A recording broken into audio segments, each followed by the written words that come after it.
하나님 말씀 같이 봅니다. 우리에게 주신 말씀은 야고보서 3장 1절에서 12절까지 말씀입니다.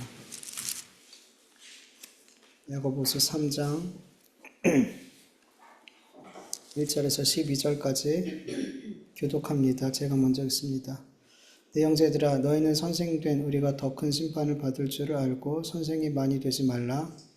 우리가 다 실수가 많으니 많은 말에 실수가 없는 자라면 곧 온전한 사람이라. 능히 온 몸도 굴레에 실리라. 우리가 말들의 입에 재갈 물리는 것은 우리에게 순종하게 하려고 그 온 몸을 제어하는 것이라. 또 그를 보라. 그렇게 크고 황풍에 밀려가는 것들을 지극히 작은 키로서 자기의 뜻대로 운행하나니 이와 같이 펴도 작은 지체로되 큰 것을 자랑한도다. 보라, 얼마나 작은 불이 얼마나 많은 나무를 태우는가. 그래서리라. 혀는 빛이 중에서 온몸을 더럽히고 살균의 수레바퀴를 사르니 그 사르는 것이 지옥불에서 나느니라. 여러 종류의 짐승과 새와 벌레와 바다의 생물은 다 사람이 길들일 수 있고 길들여 왔거니와 너희들도 길들일 사람이 없나니 쉬지 않는 악이요 죽이는 독이 가득한 것이라. 이것으로 우리가 주 아버지를 찬송하고 또 이것으로 하나님의 형상대로 지음을 받은 사람을 저주하나니 하늘에서 찬송과 저주가 나오도다. 내 형제들아, 이것이 마땅하지 아니하니라.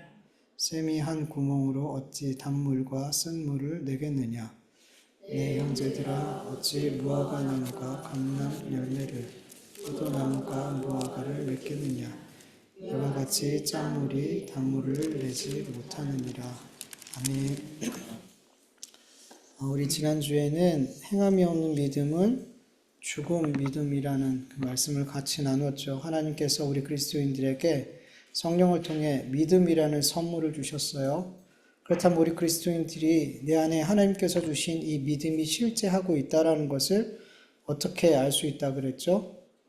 믿음의 행위가 내 삶에 드러남으로 말미암아 내 안에 하나님께서 주시는 믿음이 있음을 우리는 확인할 수 있어요. 그래서 우리가 아무리 입술로 주여 주여 믿습니다 믿습니다 이렇게 매일 수십 번씩 그렇게 고백을 한다 그래도 그 삶의 믿음의 행위가 없다면 그 사람의 그 모든 고백은 가짜죠. 그 사람 안에는 참 믿음이 없을 가능성이 현저하죠. 마태복음 7장 21절 보면 나더러 주여 주여 하는 자마다 다 천국에 들어갈 것이 아니요 다만 하늘에 계신 내 아버지의 뜻대로 행하는 자라야 들어가리라. 아멘. 하나님께서 우리 안에 두신 믿음은 우리로 하여금 아버지의 뜻, 예수님의 말씀을 행하는 삶을 살게 한단 말이죠. 우리 안에 참 믿음이 있다면 입술의 고백으로 절대 끝나지 않는단 말이에요. 주여 주여 믿습니다 믿습니다 여기서 끝나지 않고 그 믿음의 고백이 내 삶으로 나타나게 될 줄 믿습니다. 그것이 참 믿음이라는 거죠. 오늘 본문 말씀을 보면은 혀에 대한 권면, 즉 말에 대한 권면의 말씀을 하고 있죠. 여러분, 말이 얼마나 중요한지 믿는 사람이나 안 믿는 사람이나 다 알고 있어요. 그리고 속담도 참 많잖아요. 말에 대한 속담. 여러분도 어느 정도 알고 계시나요? 말에 대한 속담 생각나시는 게 뭐가 있나요? 말 한마디에 천냥비 갚는다. 네. 사람을 죽일 수 있고 살릴 수 있다. 그게 속담이니까요. 속담이었나요? 네, 많이 맞아요. 되게 저도 찾아보니까 너무 많더라고요. 가는 말이 가야 옳은 말이 곱다. 낱말은 새가 듣고 반말은 그가 듣는다. 발 없는 말이 천리 간다. 화살은 쏘고 주어도 말은 하고 못 죽는다.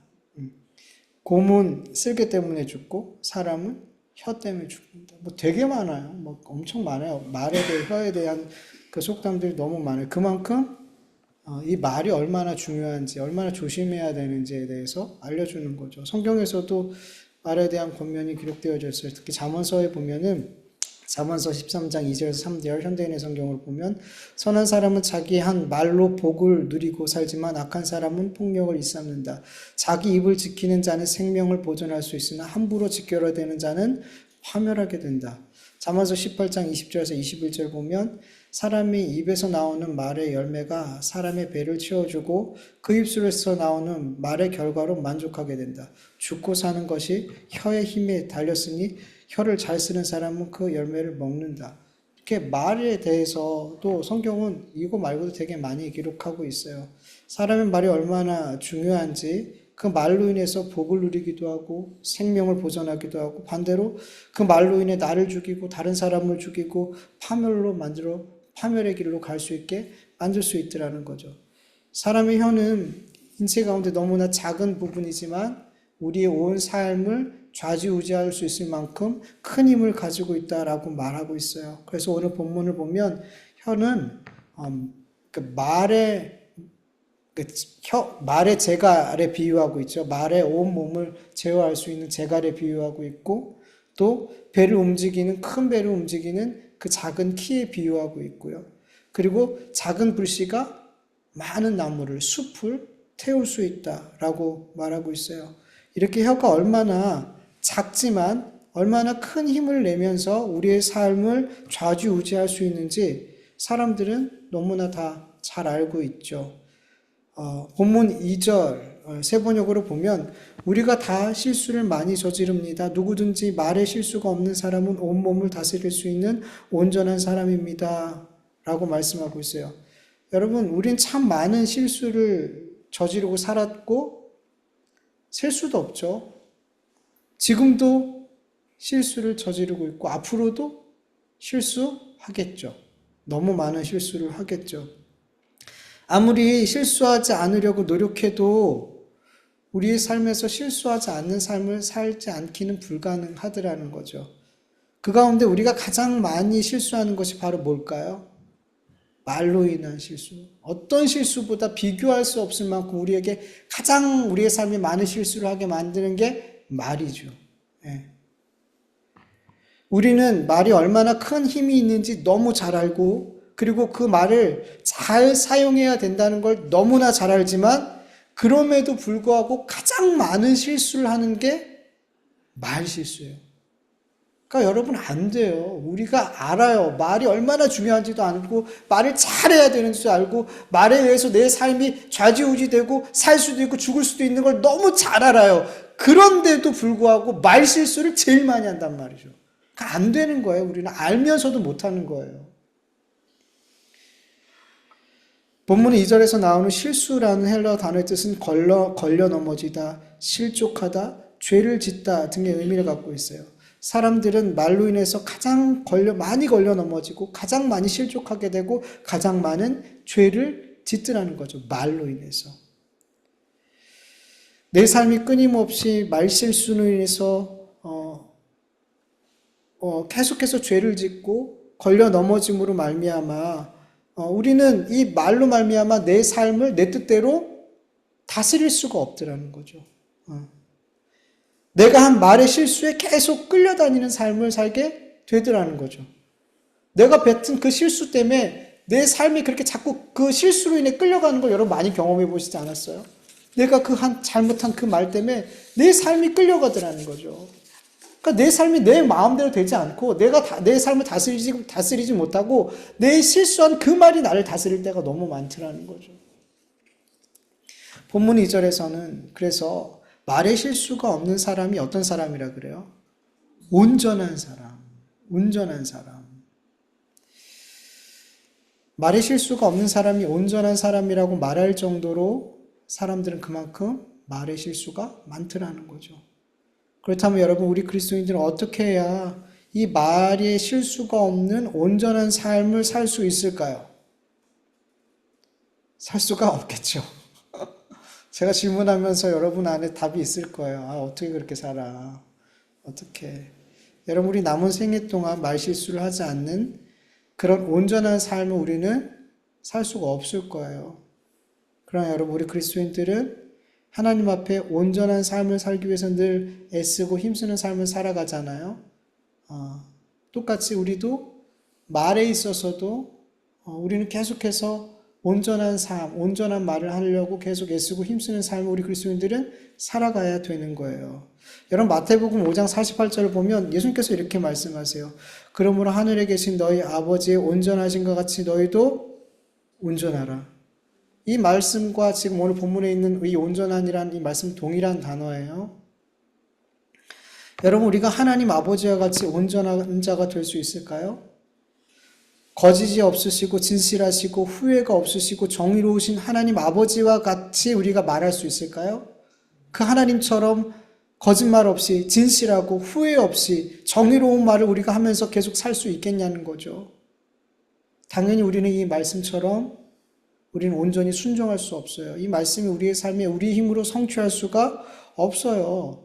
그렇다면 왜 성경은 이렇게 하나님처럼 온전하라 그러고 말이 온전한 자가 말이 실수가 없는 자가 온전한 자라고 말하면서 그런 삶이 되라고 말씀하시냐는 거죠. 여러분 분명 우리의 힘과 노력과 의지로는 이 말씀에 순종할 수가 없어요. 그러나 여러분 하나님과 같이 동일한 온전하신 예수님을 우리가 믿음으로 우리의 마음에 품고 그 주님과 우리가 함께 살아가고 있다는 것을 여러분 믿으시죠? 우리 안에 온전하신 예수님이 계시기 때문에 그 예수님 때문에 하나님은 우리를 어떤 자로 볼까요? 온전한 자로 봐주시는 거예요. 의로운 자로 봐주시는 거예요. 그런데 여러분 왜 주님은 우리가 이미 예수님을 품고 있기에 온전한데 왜 예수님은 하나님처럼 온전하라고 말씀하고 있고 말에 실수가 없는 그런 온전한 자가 되라고 말씀하고 있는 것일까요? 여러분 우리 그리스도인들의 삶은 이미와 아직 이 사이에 있어요.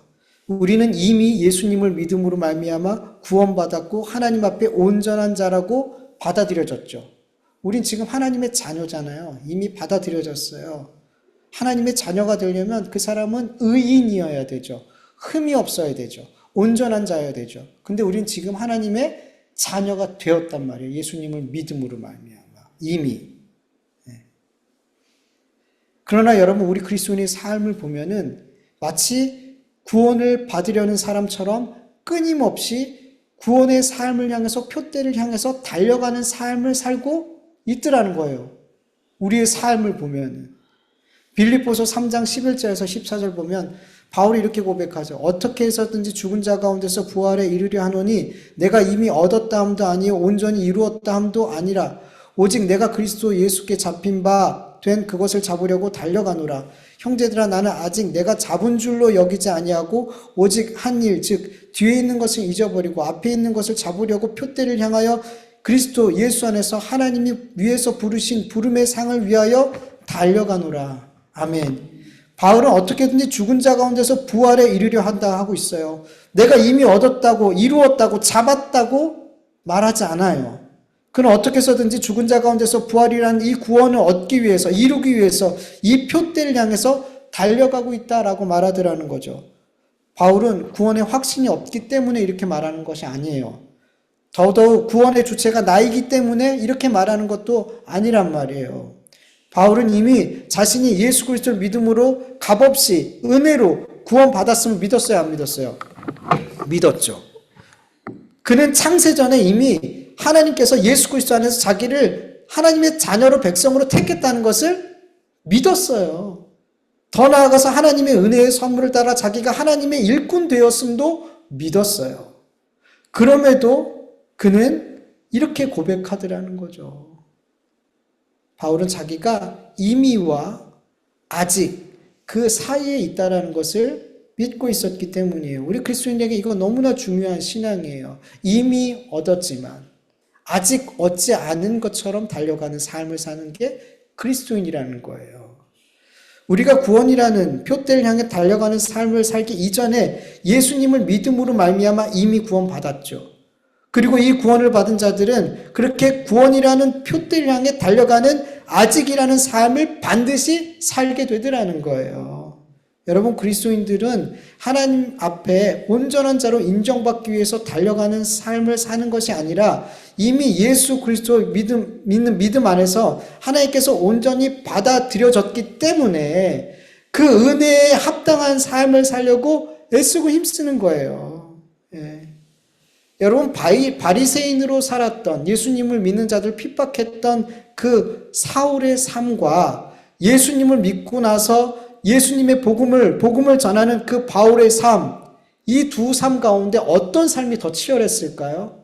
어떤 삶이 더 구원이라는 표대를 향해 달려가는 그 더 치열한 삶을 살았을까요? 사울보다는 바울로 살 때 그는 더 치열하게 구원을 향해 달려가고 더 치열하게 하나님의 뜻을 이루는 삶을 생명 던져 살았던 사람이에요. 오히려 율법을 열심히 지켰던 사울의 삶보다 복음을 믿고 이미 구원을 얻었던 그 바울, 구원을 확신했던 그 바울의 삶이 더 구원을 향해 마치 구원을 이렇게 살지 않은 구원을 못 받을 것처럼 최선을 다해서 구원을 향해 달려갔더라는 거예요, 여러분. 이게 그리스도인의 삶이에요. 이미 얻었지만, 이미 구원받았지만, 구원을 받아야 될 것처럼 최선을 다해서 하나님께 순종하며 살아가는 그 삶을 살아가는 삶. 근데 그 삶을 살아가는 힘이 뭐예요? 하나님의 은혜를 깨달았기 때문에.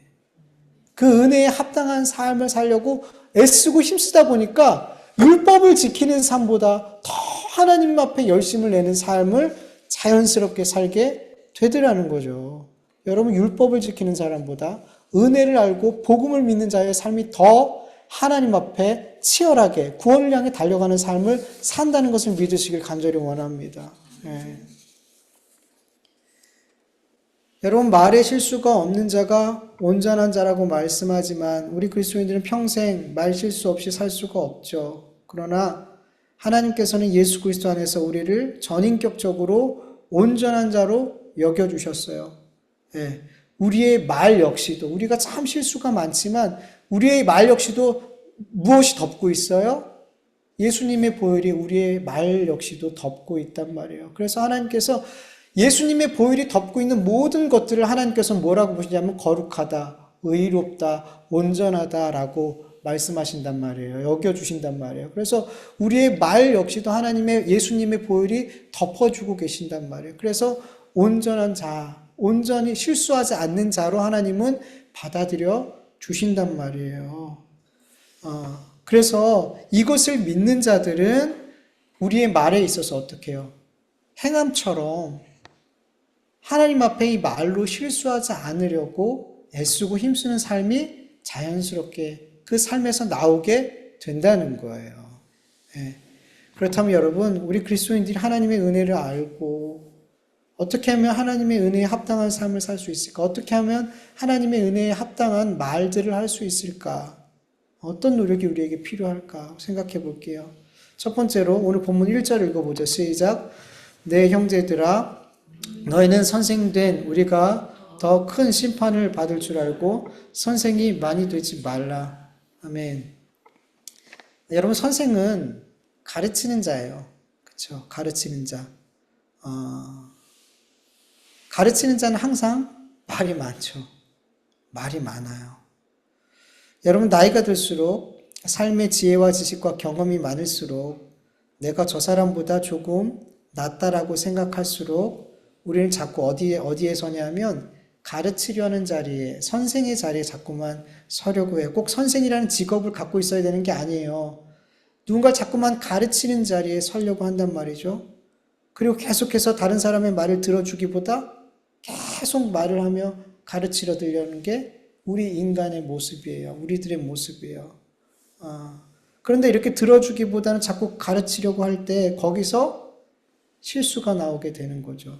그리고 자꾸 가르치려는 자리에 서려 할 때 우리의 마음이 교만하게 된단 말이에요. 나도 모르게 자꾸 다른 사람을 가르치려고 그러면 우리 마음이 교만해진단 말이에요. 여기서 더 많은 실수가 나오게 된단 말이에요. 여러분, 누군가를 가르치려 하고 말을 많이 하는 자리에 있기보다 여러분, 들어주는 자리에 있길 간절히 원합니다. 예. 야고보서 1장 19절 말씀처럼 듣기는 속히 하고 말하기는 더디할 수 있길 간절히 원합니다. 여러분, 듣기를 속히 하고 그래서 그 사람의 그 말들이 더 깊이 이해가 되고 그래서 그 사람에게 정말 필요한 말들을 해줄 수 있는 그런 우리의 말들이 되어지기를 간절히 축원합니다. 그리고 두 번째로 에베소서 4장 29절을 같이 한번 읽어보죠. 무릇 더러운 말은 너희 입 밖에도 내지 말고 오직 덕을 세우는 데 소용되는 대로 선한 말을 하여 듣는 자에게 은혜를 끼치게 하라. 현대인의 성경으로 아주 간단하게 나와 있어요. 읽어볼게요. 더러운 말은 입 밖에도 내지 말고 기회 있는 대로 남에게 도움이 되는 유익한 말을 하십시오. 아멘. 여러분, 우리 그리스도인들은 더러운 말을 멀리해야 돼요. 여러분, 더러운 이런 헬러 단어의 뜻은 썩은, 부패한, 무가치한, 나쁜 이런 의미를 갖고 있어요. 여러분, 우리의 말은 어디서 나오죠? 마음에서 나오죠. 누가복음 6장 45절 선한 사람은 마음에 쌓은 선에서 선을 내고 악한 자는 그 쌓은 악에서 악을 내나니 이는 마음에 가득한 것을 입으로 말함이라. 마음에 가득한 것이 항상 우리는 입으로 나와요. 예. 그런데 여러분, 우리의 마음이 어때요? 성경은 뭐라 그래요? 우리의 마음이 심히 부패했다 그러죠. 예레미야 17장 9절 만물보다 거짓되고 심히 부패한 것은 마음이다라고 말씀하고 있어요. 만물보다 부패한 마음에서 더러운 말, 썩은 말, 무가치한 말, 나쁜 말이 나오는 건 당연하죠. 당연히 마음이 부패했으니까 우리 입에서 썩은 말, 더러운 말, 부패한 말, 무가치한 말, 나쁜 말이 나오게 되는 거죠. 그런데 성경 우리 그리스도인들 향해서 더러운 말을 입 밖에도 내지 마라. 그리고 남에게 도움이 되는 유익한 말, 선한 말, 은혜를 끼치는 말을 하라고 말씀하고 있어요. 여러분, 우리의 마음이 부패하고 썩어 있는데 어떻게 이런 말을 할 수 있을까? 이거는 본성을 거슬리는 거잖아요. 이건 본성을 거슬리는 거란 말이에요. 근데 여러분, 우리 그리스도인들에게는 이렇게 하라고 말씀하고 있어요. 왜? 우린 그렇게 할 수 있으니까. 우린 썩은 말을, 이 더러운 말을 입 밖에 내지 않고 우리 남에게 유익이 되고 은혜를 끼치는 선한 말들을 할 수 있단 말이에요. 우리 그리스도인들은 어떻게? 하나님께서 성령님을 통해서 이 부패한 마음 가운데, 이 완고하고 딱딱한 마음 가운데 예수님의 마음을 주셨기 때문이에요. 부드러운 마음을 주셨기 때문이에요. 성령님을 통해서. 그래서 우린 그렇게 할 수 있다고 말씀하고 있는 거예요. 에스겔서 36장 26절에서 27절을 보면 너희에게 새로운 마음을 주고 너희 속에 새로운 영을 넣어주며 너희 몸에서 돌같이 굳은 마음을 없애고 살갗처럼 부드러운 마음을 주며 너희 속에 내 영을 두어 너희가 나의 모든 율례대로 행동하게 하겠다. 그러면 너희가 내 모든 규례를 지키고 실천할 것이다. 아멘. 여러분, 에스겔의 이 말씀이 우리에게 임했어요. 하나님의 영, 성령님께서 우리에게 임하시고 예수 그리스도의 마음을 우리에게 주셨더라는 거예요. 우리의 돌 같은 마음을 부드러운 마음이 되게 해 주셨더라는 거죠. 그래서 여러분, 우리는 이제 부패하고 썩은 마음을 가지고 살아가는 것이 아니라 누구의 마음을 품고 살아가고 있어요? 예수 그리스도의 마음을 우리가 품고 살아가고 있더라는 거죠. 그래서 에베소서 4장 29절 말씀처럼 우리는 더러운 말을 버려버리고 하나님께서 주신 그 예수님의 마음을 가지고 성형제들에게 은혜를 끼치는 말, 유익이 되는 말, 도움이 되고 선한 말들을 할 수 있는 존재가 됐더라는 거예요. 여러분, 예수님의 마음이 내 안에 있음을 믿으시길 축원합니다. 예수님의 마음에 다스림을 받을 수 있길 축원합니다. 그래서 여러분 어떻게 우리가 예수님의 마음에 다스림을 받을 수 있어요? 물어야죠. 예수님께 물어야죠. 예수님, 누구누구 만나는데 하나님 저에게 오늘 이 만남 속에서 예수님의 마음을 주세요. 예수님의 마음을 주세요. 제가 일터에 나갈 때 아버지 사람들에게 일로서만 대하는 게 아니라 예수님의 마음을 주셔서 말 한마디라도 예수 그리스도의 향기를 내 입술 속에서 풍기게 해주세요. 그렇게 예수님께 묻는 거예요. 구하는 거예요. 그 마음을 품게 해달라고, 그 예수님의 마음으로 말하게 해달라고요. 그래야지 우리는 감정이 내 말을 지배하지 않고요. 환경이 내 마음을 지배하지 않고요. 악한 영이 내 말을 지배하지 않게 된단 말이에요. 예수님의 마음이 내 말을 지배할 수 있게 만들어야 된단 말이에요. 그래서 구해야 되는 거예요. 우린 너무 우리의 감정에 우리의 말이 다스림을 당해요. 우리의 감정이 확 올라오잖아요. 그러면 그 감정이 우리의 말을 다 다스려요. 그 쏟아내진 말들이 얼마나 많은 사람을 죽이고 괴롭게 하고 힘들게 하는지 몰라요. 마음을. 감정이 다스림을 받을 때 우리의 말이. 환경이 다스림을 받을 때 우리의 말은 절망에 빠져요. 부정적인 말이 나와요. 우리의 환경을 보면 그 환경에 우리의 말이 다스림을 받으면 우리는 자꾸만 나를 힘들게 하는 말을 하고 사람들을 힘들게 하는 말을 한단 말이죠. 예수님의 마음에 우리의 말이 지배를 받지 않으면 우리는 악한 영의 말들에 지배를 받을 수밖에 없다는 거예요, 여러분. 그래서 여러분, 우리 그리스도인들 항상 우리의 마음이 예수님의 마음에 다스림을 받아서 우리의 말이 예수님의 마음에 합당한 말들을 자꾸만 내려는 그런 기도와 간구가 있어야 될 줄 믿습니다. 그리고 세 번째로 우리의 모든 말을 누가 듣고 계시나요? 하나님이 듣고 계심을 믿는 거예요. 민수기 14장 28절 30절을 보면은 그에게 이르기를 여호와의 말씀에 내 삶을 두고 맹세하노라. 너희 말이 내 귀에 들린 대로 내가 너에게 행하리니 너희 시체가 이 광야에서 엎드려질 것이다. 너희 중에서 20세 이상으로 기수된 자 곧 나를 원망한 자 전부가 여분네 아들 갈렙과 눈의 아들 여호수 외에는 내가 맹세하여 너희에게 살게 하리라 땅 결코 들어가지 못하리라. 이렇게 말씀하셨어요. 하나님께서 이스라엘 백성에게 왜 이렇게 말씀하셨을까요? 12명의 정탐꾼을 가나안 땅으로 보냈어요. 그 중에 10명이 가나안 땅을 악평하면서 우리는 가나안 땅 정복하지 못해. 이렇게 말하더라는 거죠. 민수기 12장 32절에서 민수기 13장 32절에서 33절 보면 이스라엘 자손 앞에서 그 정탐한 땅을 악평하여 이르되 우리가 두루 다니며 정탐한 땅은 그 거주민을 삼키는 땅이요 거기서 본 모든 백성은 신장이 장대한 자들이며 거기서 네피림의 후손인 아낙 자손의 거인들을 보았나니 우리는 스스로 보기에도 메뚜기와 같으니 그들이 보기에도 그와 같을 것이라. 그러면서 그 땅을 악평하고 우리는 그 땅을 정복하지 못할 거라고 말하죠. 그러자 이스라엘 백성들이 이 말을 듣고 밤새도록 통곡하면서 모세와 아론을 원망하며 이렇게 말을 해요. 민수기 14장 2절에서 4절 보면 우리가 애굽 땅에서 죽었거나 이 광야에서 죽었으면 좋았을 것을 어찌하여 여호와가 우리를 그 땅으로 인도하여 칼에 쓰러지게 하려 하는가. 우리의 처자가 사로잡히니 애굽에 돌아가는 것이 낫지 아니하랴. 이에 서로 말하되 우리가 한 지휘관을 세우고 애굽으로 돌아가자. 이 말을 하나님께서 들으시고 그들이 말한 대로 행하신다 그래요. 내가 너희가 한 말을 내가 다 들었으니 내가 니들 말대로 해줄게. 그러면서 니들 다 죽을 거야. 너희들 죽는다 그랬지? 너희들 다 죽을 거야. 나에게 원망한 자 20세 이상으로 광야에서 다 죽을 거야. 믿음의 말을 했던 갈렙과 여호수아만 가나안 땅을 들어갈 거야. 그리고 그렇게 하셨어요. 여러분, 하나님께서 우리의 말을 듣고 계세요. 우리가 하나님을 향해 원망과 불평의 말을 할 때 이 말을 들으시고요. 하나님을 향해 믿음의 말, 믿음 없는 말, 의심의 말을 할 때 이 말을 들으세요. 우리가 사람들에게 더러운 말을 하고 거짓말을 할 때 이 말을 하나님은 들으세요. 우리가 하나님을 향해 감사의 말을 할 때 이 말을 들으시고 하나님을 향해 소망과 믿음의 말을 할 때 이 말을 들으시고 다른 이들에게 선하고 유익하고 은혜로운 말을 할 때 이 말을 하나님은 다 듣고 계세요. 우리가 말하는 것뿐만 아니라 우리의 마음에 품은 것까지도 하나님은 다 듣고 계세요.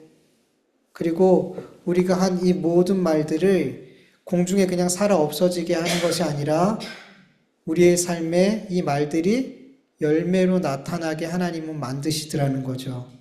이렇게 하나님께서 우리의 말을 듣고 계시고 그 말들의 열매를 창조하시는 하나님이라는 것을 우리가 믿는다면 우리는 하나님을 향해서 우리 형제들을 향해서 어떤 말을 해야 될지 여러분 분명해지는 거죠. 그리고 무엇보다 우리가 두려워할 것은 이 땅에 한 말들 하나님께서 다 들으시고 그 한 말로 말미암아 심판하신다는 거죠. 마태복음 12장 36절에서 37절 내가 너희에게 이르노니 사람이 무슨 무익한 말을 하든지 심판날에 이에 대하여 신문을 받으리니 내 말로 의롭다함을 받고 내 말로 정죄함을 받으리라.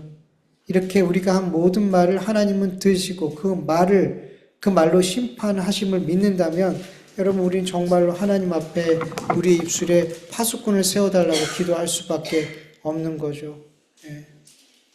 여러분 정말로 누군가와 대화할 때 그리고 나 혼자 있을 때 이 하나님이 내가 하고 있는 이 모든 말과 이 모든 대화를 듣고 계신다는 것을 여러분 믿으시길 간절히 원합니다. 그리고 그 말들이 그냥 공중에서 흩어지는 것이 아니라 하나님이 열매로 맺게 하신다는 것을 여러분 믿으시길 축원합니다. 예. 여러분 우리는 우리의 입술로 우리 아버지를 찬송하기도 하고 하나님의 형상대로 지음받은 사람을 향해서 저주의 말을 하기도 하고 가슴이 찢어지도록 상처가 되는 말을 하기도 하고 그 사람이 죽고 싶어 할 만큼 괴롭고 모욕적인 말을 하기도 해요. 한 입에서 찬송과 저주가 나오고 있어요. 그런데 성경은 우리 그리스도인들에게 이것이 마땅하지 않다라고 말씀합니다. 여러분, 우리 안에 하나님께서 주신 참 믿음이 있다면 그 믿음은 행함으로 나타나게 된다 그랬죠. 특별히 그 어떤 행위보다 우리의 말의 변화로 말미암아 우리 안에 참 믿음이 있음을 우리는 나타내야 될 줄 믿습니다. 여러분 정말 예수님을 오래 믿었지만 내 말은 여전히 옛사람의 말과 비슷하고 세상 사람들의 말과 비슷하다면 여러분 그거는 정말 고민해 봐야 돼요. 내 안에 정말 참 믿음이 있는가? 여러분 예수님을 우리가 정말 믿고 우리 안에 참 믿음이 있다면 여러분 우리의 언어가 우리의 말이 달라질 수밖에 없다는 것을 믿으시길 축원합니다. 달라져요 여러분. 우리의 말이 달라진단 말이에요. 다른 사람을 향해 하는 말이 달라지고요. 예수님을 향한 아버지를 향한 하나님을 향한 말이 달라지게 될 줄 믿습니다. 이 말이 달라짐으로 말미암아 사람들이 여러분 우리가 그들과 구별됐다는 것을 그들은 느낄 수밖에 없어요. 여러분 내가 예수님을 믿는다는 것 가족들이 아무도 안 믿어요. 나만 예수님 믿어요. 근데 내가 예수님을 믿고 변화됐다는 것을 그들이 가장 먼저 어떤 걸 통해 알 수 있냐면 언어의 변화를 통해서 예수님 믿더니 뭔가 달라졌어. 이 언어를 통해서 가장 먼저 느끼게 된단 말이에요. 그래서 여러분 우리의 입술을 정말 잘 지킬 수 있길 간절히 축원합니다. 우리의 마음이 예수 그리스도의 마음이 되어 예수 그리스도의 마음을 품고 그 품은 마음에서 우리의 말들이 나올 수 있기를 간절히 축원합니다. 예. 이제 조금 있으면 이제 설이잖아요. 이제 또 대부분의 사람들은 명절 때 많은 친척들 만나게 될 텐데 얼마나 중요한 시간이에요. 그 시간에 믿지 않는 형제들도 있을 텐데 여러분 우리의 말이 은혜를 끼치는 말, 선한 말, 세상과 다른 말들을 할 수 있는 그래서 정말 우리가 예수 그리스도를 믿는 믿음의 사람임을 구별된 사람임을 드러낼 수 있기를 간절히 축원합니다. 여러분 명절 때 되면 믿는 사람이나 안 믿는 사람이나 싸울 때 보면 똑같아요. 똑같아요. 여러분 그러면 안 되잖아요. 우리가 언제 우리의 믿음을 나타내냔 말이에요.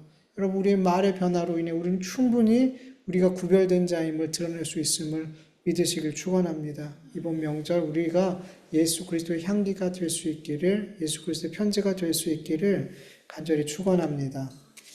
우리가 말씀 기억하면서 같이 잠깐 기도드리죠.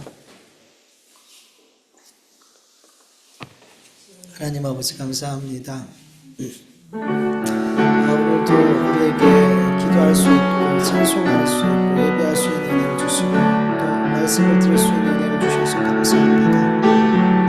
하나님의 예배가 아버지 하나님 예수 그리스도의 보혈의 덮으심으로 말미암아 성령님의 감화 감동하심으로 말미암아 하나님 앞에 기쁘게 올려드리는 예배가 되어지기를 간절히 원합니다. 아버지 이 예배가 하나님께 기쁨이 되고 하나님께서 우리에게 한량없는 은혜를 아버지 우리에게 부어지는 이 시간이 되어줄 수 있도록 도와주시옵시고 특별히 하나님께서 우리에게 말씀하셨사오니 아버지 이 말씀이 우리의 삶을 변화시키고 우리의 삶을 새롭게 하고 아버지 하나님 여전히 악하고 아버지 하나님 여전히 세상에 속해 있는 우리의 삶의 부분이 있다면 아버지 이 예배를 통하여서 말씀을 통하여서 하나씩 그런 것들이 보여지고 우리의 삶이 점점 더 주님을 닮아가는 삶으로 변화되어져 갈 수 있도록 주님 역사하여 주시옵시고 은혜 베풀어 주시옵시고 간절히 원합니다.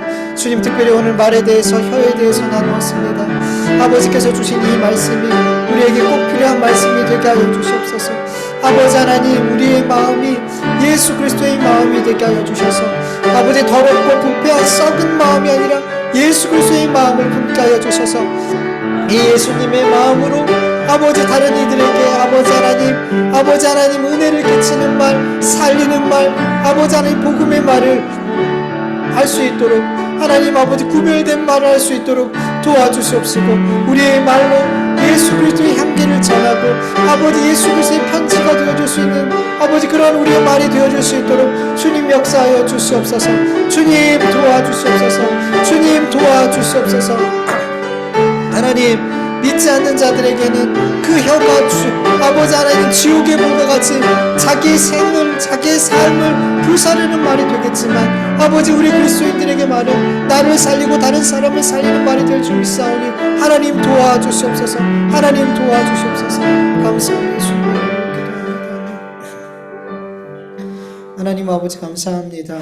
오늘도 우리의 예배를 예수 그리스도의 보혈로 덮으셔서 하나님께서 기쁘게 받으시는 귀한 예배가 되어질 수 있도록 은혜 베풀어 주시옵시고 하나님의 은혜를 한량없이 오늘도 우리에게 부어주시사 우리의 삶에 꼭 필요한 것들로 아버지 채워주시고 그래서 우리의 삶 속에서 하나님이 우리의 삶을 먹이시고 입히시고 인도하심을 다시 한번 감사함으로 고백할 수 있도록 역사하여 주시옵소서. 하나님 오늘도 주의 말씀을 받았습니다. 하나님의 말씀을 받지 못한 자들 하나님을 믿는 믿음이 없는 자들은 여전히 그 마음이 부패하고 썩고 부패하고 죄악된 말, 나쁜 말만 쏟아낼 수밖에 없는 인생을 살아갑니다. 그러나 아버지 우리에게 예수 그리스도의 마음을 주셨사오니 아버지 이 마음으로 우리는 말하게 하여 주시옵소서. 이 마음으로 다른 사람들에게 아버지 안에 구별된 말, 은혜로운 말, 생명을 살리는 말을 살게 하여 주시옵소서.